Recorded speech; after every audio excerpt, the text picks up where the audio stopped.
This is the new Motorola Razr. And I know what you're saying. Didn't Motorola release a Razr in February?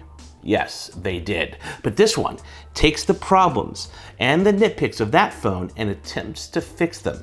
It's built better, has better specs, better cameras, adds 5G, adds software improvements to that outside display, and costs less. Though still a lot because it is a foldable phone after all.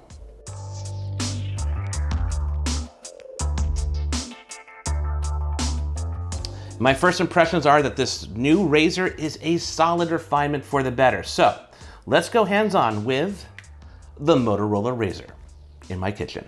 Hey, it's like the pandemic, so like what's this guy supposed to do? Hey, before we jump in though, take a moment and subscribe to our CNET YouTube channel for a variety of new videos every day spanning products, software, and some of the most out there gadgets you have ever seen. So when the Motorola Razr came out in February of this year, it was a first, a modern smartphone that could fold in half like a clamshell from the early 2000s, hence its lineage to the OG Razr flip phone and its nostalgic appeal. After seeing the Z Flip's 2020 specs, availability on more carriers, and lower $1,380 price compared to the $1,500 price of the Razr, many people dismissed the Razr despite its coolness.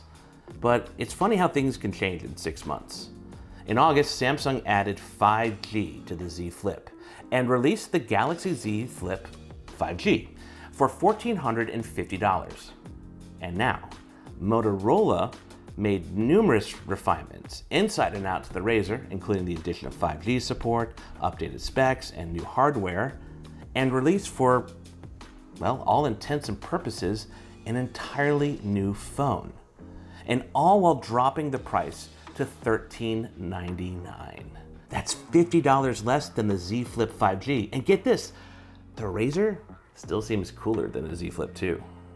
Motorola did a number of mechanical improvements to make it feel closer to its top shelf price. In fact, before you even pick up the new Razr, you can see some of those refinements.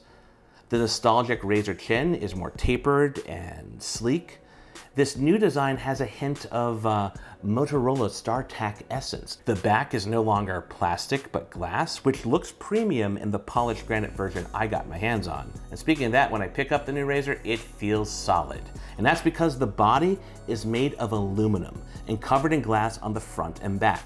It still uses the zero gap hinge design from the February Razr, but with adjustments. Its springs are tighter, making the screen more taut, and along with that tapered chin, easier to flip open with one hand. The ends of the hinges are more pronounced. It's almost like it's wearing shoulder pads.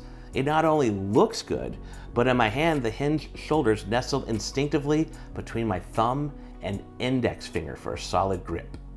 When closed, the hinge is perfectly flat, meaning you can stand it up, albeit upside down. Okay, maybe I'm not sure how useful that feature is. The volume rocker and power button are no longer on the same side of the phone, and instead, the power button is on the left side, which should make it easier to distinguish from the volume rocker on the right side.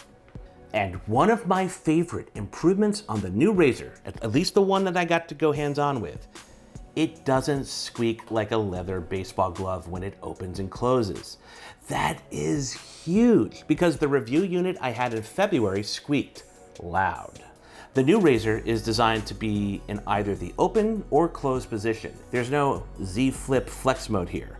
Motorola claims the screen is rated to be opened and closed 200,000 times. To give you an idea how many times that is, you could open and close the phone 100 times a day for 5 years and still not hit that number.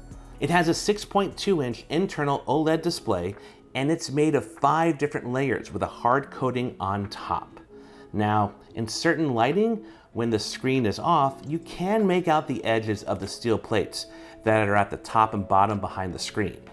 Now, your pickiness on this may vary. That said, there's still not a permanent crease like, oh, say on the Galaxy Z Flip, which, to be honest, that doesn't even bother me either.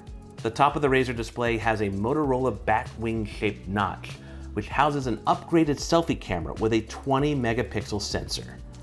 Motorola's main camera on the outside of the phone is now 48 megapixels, and uses pixel binning to reduce image noise and brighten shots in medium to low light situations. It also packs optical image stabilization, which should help those photos further with longer shutter speeds. The camera also has a time of flight sensor to help focusing in low light as well as portrait mode photos.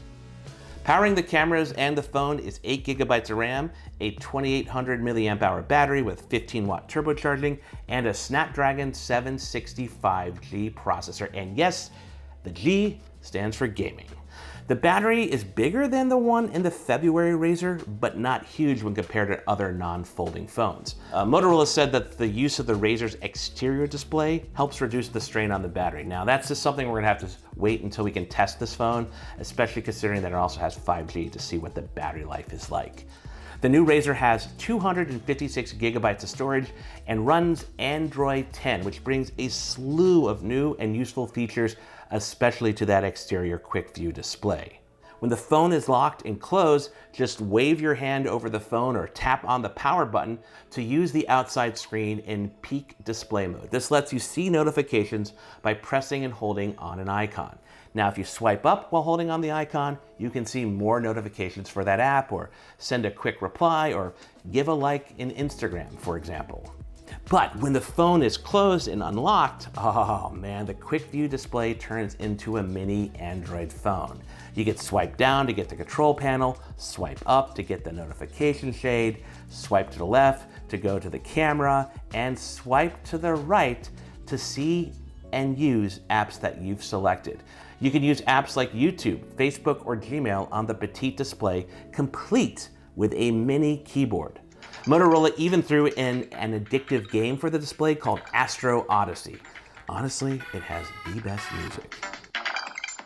Even better, if you're using an app on the quick view display and then open the phone, it'll pick up right where you were. So if I'm watching a YouTube video about telescopes, I can continue watching it on the larger interior display just by opening the Razr up. Now, Motorola said that any app that supports a 4:3 ratio should be able to work on the quick view display. So the possibilities are pretty exciting. And I really look forward to trying out a bunch of more apps on it. Perhaps the Razr's biggest improvement is that it isn't exclusive to Verizon anymore.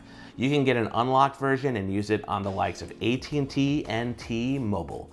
Better yet, this little guy has support for 5G. Now, Motorola said they placed multiple 5G antennas in both ends of the phone. That way, whether the phone is open or you're using the phone closed, you should always have the best 5G connection possible.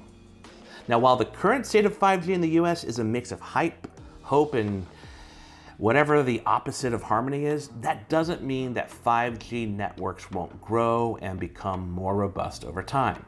But it's nice that the Razr has 5G, so even if you're not able to connect to a 5G network where you live right now, well, you might be able to do so eventually. Now, specifically, the Razr supports the sub-6 flavor of 5G, which currently can be found on AT&T and T-Mobile in the US. Some other odds and ends. The February Razr only had an eSIM, but the new Razr supports dual SIMs, a physical Nano SIM card, as well as an eSIM. There's also NFC for Google Pay. The phone has water repellent nano coating on all internal components and on the exterior of the phone. So if you get a few raindrops on it, you should be okay. Just don't go dropping your Razr in the toilet. Motorola is also committed to 2 OS updates and 2 years of security updates, and it promises a speedy release of those updates. Now, Samsung just announced they're going to be doing 3 of those OS updates, so I'd like to see Motorola get there, but 2 is better than 1, I guess. Now, some things the new Razr lacks are dual speakers, a headphone jack, wireless charging, IP-rated water and dust resistance, a high refresh rate display. Again, these are compromises made to make the Razr simultaneously better, less expensive, and still have a screen that folds in half. On paper, Motorola seems to have struck a good balance, and I look forward to testing the Razr out. The new Motorola Razr will be out this fall for $13.99 in the US. It will come in 3 colors: polished granite, blush gold, or liquid mercury, which, full disclosure, also happens to be the name of my Queen cover band. But you know what, guys? I want to hear from you. What do you think of the new Motorola Razr? What do you think of its improvements? Do they go far enough? Are you interested in getting one? Throw your thoughts and questions in the comments.